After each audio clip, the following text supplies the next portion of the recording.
Selamat pagi. Assalamualaikum warahmatullahi wabarakatuh. Di kesempatan kali ini, aku akan menyampaikan hasil bacaan aku dari sebuah bab yang berjudul Cross-National Measures of Punitiveness yang ditulis oleh Albert Bumstein dalam buku yang berjudul International Crime and Justice karya Mahai Natarajan.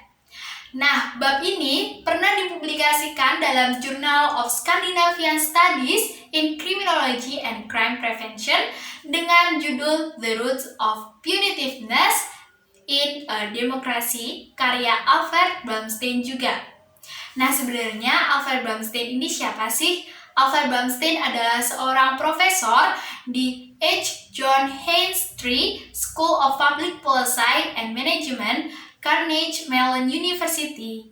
Beliau juga seorang peneliti di bidang kriminologi yang memperoleh gelar PhD di Cornell University. Cross-National Measures of Punitiveness atau dalam bahasa Indonesia diartikan sebagai penjatuhan hukuman di berbagai negara atau lintas negara.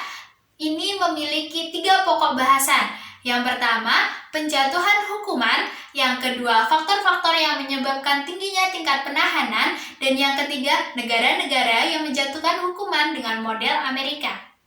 Pertama, penjatuhan hukuman. Tolak ukur dalam menjatuhkan hukuman dapat dilihat melalui rasio penahanan yang juga terkait dengan tingginya angka kejahatan. Lebih jauh lagi, ukuran hukuman yang masuk akal bisa dilihat melalui perkiraan waktu penahanan per kejahatan atau perhukuman. Komponen-komponen lain yang dapat berkontribusi terhadap peningkatan penahanan juga mencakup seperti efektivitas polisi dalam menyelesaikan kejahatan dan vonis yang lebih agresif. Dalam penelitiannya, Albert menganalisis 6 tipe kejahatan. Pertama, pembunuhan, pemerkosaan, perampokan, pencurian kendaraan, perampokan rumah, dan penyerangan. Di 8 negara, yakni Inggris, Skotlandia, Amerika, Australia, Kanada, Swedia, Belanda, dan Swiss. Dari data tersebut dapat dilihat bahwa berbagai negara kecuali Swiss memberikan hukuman yang sebanding untuk kasus pembunuhan. Dan untuk tipe kejahatan yang tidak terlalu serius, di mana masih terdapat ruang diskresi, kita bisa melihat berbagai variasi penjatuhan vonis hukuman di berbagai negara.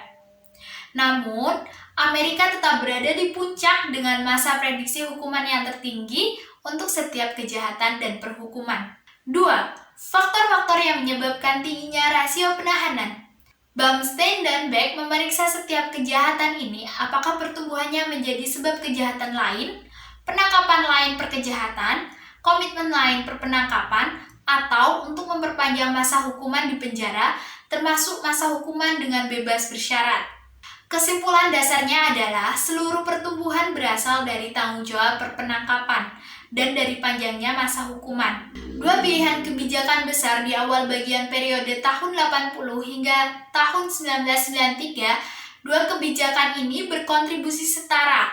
Namun, 2 tahun kemudian, kontribusi waktu penghukuman meningkat sekitar 2 kali dari komitmen penahanan. Berdasarkan penelitiannya di Amerika, terjadi peningkatan penahanan pada kasus narkoba di 10 lapas. Hal ini menandakan bahwa Amerika melihat kasus ini sebagai sebuah kasus moral yang mana meresponnya dengan cara menahan. Berbeda dengan negara Eropa yang menganggap kasus narkoba sebagai isu kesehatan publik. Oleh karena itu, perlu untuk disampaikan bahwa kejahatan memiliki arti yang berbeda di masing-masing negara juga. Faktor yang menyebabkan tingginya tingkat penahanan bisa terjadi karena lingkungan politik.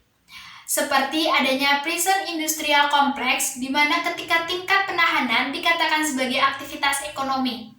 Contohnya di California, Serikat Pekerja Penjara diketahui merupakan kontributor terbesar dalam kampanye gubernur. Di New York, seorang gubernur mendapat kritikan keras dari para legislator desa karena menutup banyaknya penjara. Dan faktor yang tidak kalah penting adalah heterogenitas penduduk. Heterogenitas penduduk ini mempengaruhi kepentingan publik dalam tingkat penahanan yang tinggi. Ketiga, negara-negara yang menjatuhkan hukuman dengan model Amerika.